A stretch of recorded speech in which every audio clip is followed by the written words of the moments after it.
मैंने देखा टिड्डियां आएंगी, मैं आत्मा में देख रहा हूं, फसलें खराब करेंगी। फसलों को हो रहा है। पत्तियां और पौधे खाने वाले ये कीड़े खेतों में लगी रबी की फसलें तेजी से चट कर रहे हैं। 2022 जैसे खत्म होगा, फिर से एक लहर आएगी। और अभी आप न्यूज में सुन रहे हैं, और बहुत सारे लोगों को 2023 में प्रॉब्लम आएगी। खतरा कोरोना के नए वेरिएंट BF.7 से पैदा हुआ है। कोरोना का ये सबसे लेटेस्ट वेरिएंट इस हाहाकार मचा रहा है। जिनके पास सोना चांदी होगा, उसका व्यापार अच्छा होगा, याद रखना।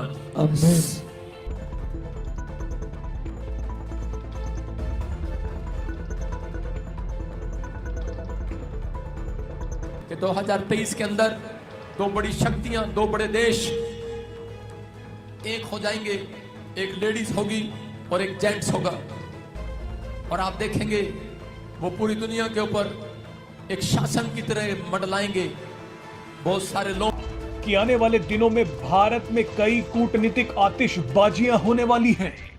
G20 सम्मेलन की पहली बड़ी बैठक के लिए भविष्यवाणियां, मैं आज आपको 5 भविष्यवाणियां दे रहा हूं।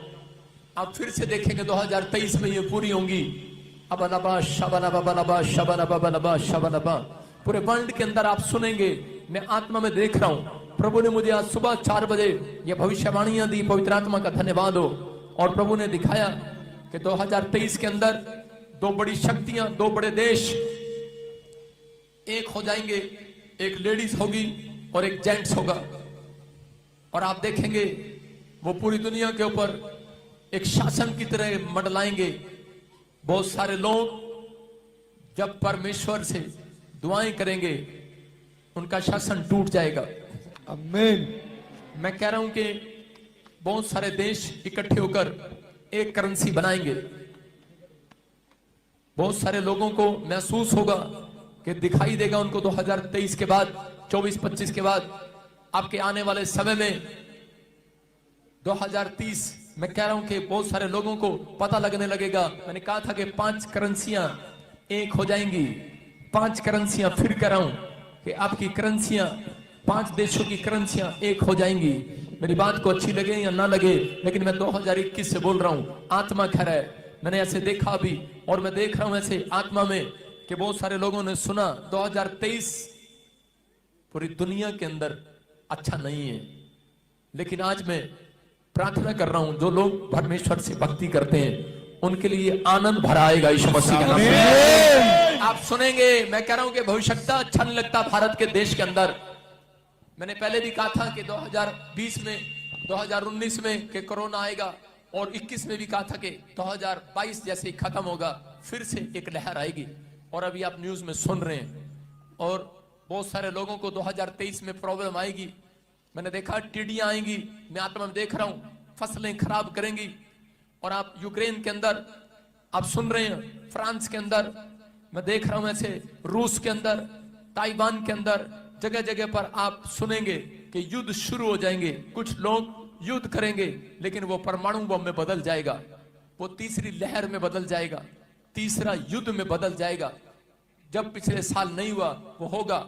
महंगाई फिर आसमान को छुएगी। लेकिन बहुत सारे लोग जिनके पास सोना चांदी होगा, उसका व्यापार अच्छा होगा, याद रखना। आने वाला समय आपके लिए सोने चांदी का, चांदी सोने से महंगी हो जाएगी। ये आने वाले 1.5 साल के अंदर प्रॉफिट की बात समझ में आएगी। आपको जर्मनी से, यूरोप से ऐसे किस्से सुनने को मिलेंगे। परमेश्वर ऐसा कुछ करने के लिए जा रहा है। अपने लोग जो बहुत सारे लोग अपने आप को तुच्छ समझते हैं, परमेश्वर उन्हें ऊपर उठाएगा। जो मेरी बात को समझ रहे हैं, जो विश्वास करना, आत्मा कहता है अक्सर हमसे ये वचन के द्वारा और एक प्राकृतिक आपदाओं के द्वारा और सांसारिक रीतियों के द्वारा और हमारे ही द्वारा, वो कानून हो या पार्लियामेंट हो या कानून व्यवस्था हो या किसी भी ओहदे पे हो या देश की हर एक प्रकृति क्यों ना हो, वह हर एक बात हमें सिखा रही है। अगर हम इस चीज़ को नहीं जानेंगे तो हम परमेश्वर के होने के बाद भी परमेश्वर के नहीं कहलाएंगे। ये हमारी कमियां हैं कि आज हम ईश्वर को जानते कब है, जब हमारी नीड होती है, जब हमारी आवश्यकताओं की हमें बहुत ज़्यादा ज़रूरत होती है, तो हम परमेश्वर के वचन के पास जाते हैं, उसकी आराधना करते हैं, उसकी स्तुति करते हैं। और जब वचन हमें अपने पास लेके आता है तो हम उसे नहीं देख पाते।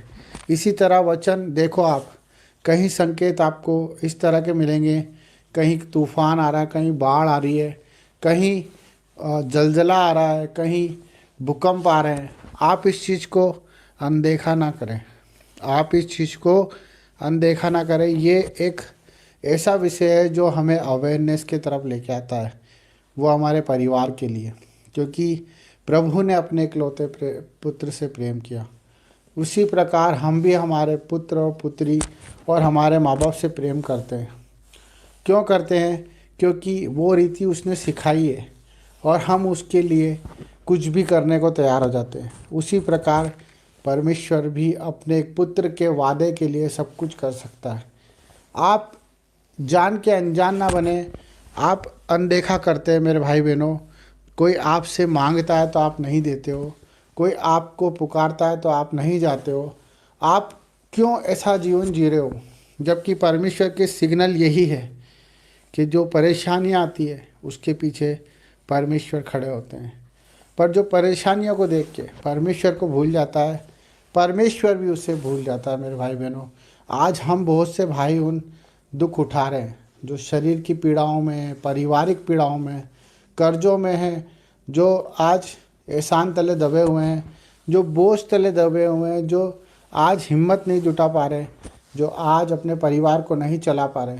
ये सब बातें प्रकृति के रूप में हमें सिग्नल देती है, जो परमेश्वर के वचन के द्वारा हमें, जिस तरह से एक पुलिस वाला आराधना करता है, जिस तरह से एक पार्लियामेंट के अंदर चीख चीख कर एक संविधान के लेकर, एक संविधान को लेकर, एक न्याय को लेकर परमेश्वर की जीविता का प्रमाण देता है, और इसी तरह परमेश्वर की प्रकृति भी उस चीज़ का प्रमाण देती है। जब नदी नाले सूख जाते हैं, जब आकाश काला हो जाता है और चंद्र ग्रहण होता है और सूर्य उदय होता है और पंछी आकाश में इधर से उधर होते हैं, जिन पे कोई बंधन नहीं है, जिन पे कोई बंधन नहीं है, वो कोई देश को नहीं जानते, वो कोई जात नहीं जानते, कोई समाज नहीं जानते, वो सिर्फ परमेश्वर की हमें सिग्नल देते हैं, वो परमेश्वर की क्रियाओं को हमें समझाते हैं। पर हम भूल जाते हैं कि हम इस सृष्टि में ईश्वर के भरोसे आए हैं।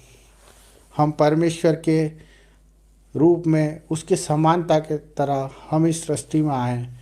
हम जिस दिन अपनी फ़िक्र करना छोड़ देंगे, जिस दिन हम दूसरों की फ़िक्र करना शुरू कर देंगे, उस दिन आपको परमेश्वर की हर एक बात सुनाई भी देगी और दिखाई भी देगी। हमें अपने दर्दों को, अपने दुखों को आज अपने जीवन से निकाल के फेंकना है। हमें उनका महत्व ख़त्म करना है।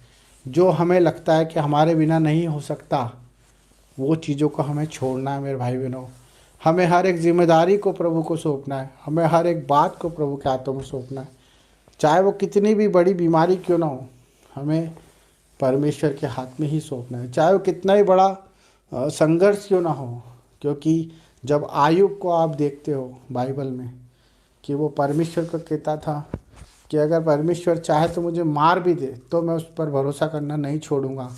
हमारा भरोसा परमेश्वर पर होना चाहिए, क्योंकि न्याय का दिन निकट है। आपके न्याय का दिन निकट है, क्योंकि आपने जो करा है उसे आपको प्रभु के सामने रखना पड़ेगा। इसलिए मन फिराओ, पश्चाताप करो, प्रभु के करीब आओ, दुआएं करो, प्रार्थना करो। इसी से बचोगे, हर एक परेशानी से, हर एक तकलीफ़ से, कर्जों से, बीमारियों से।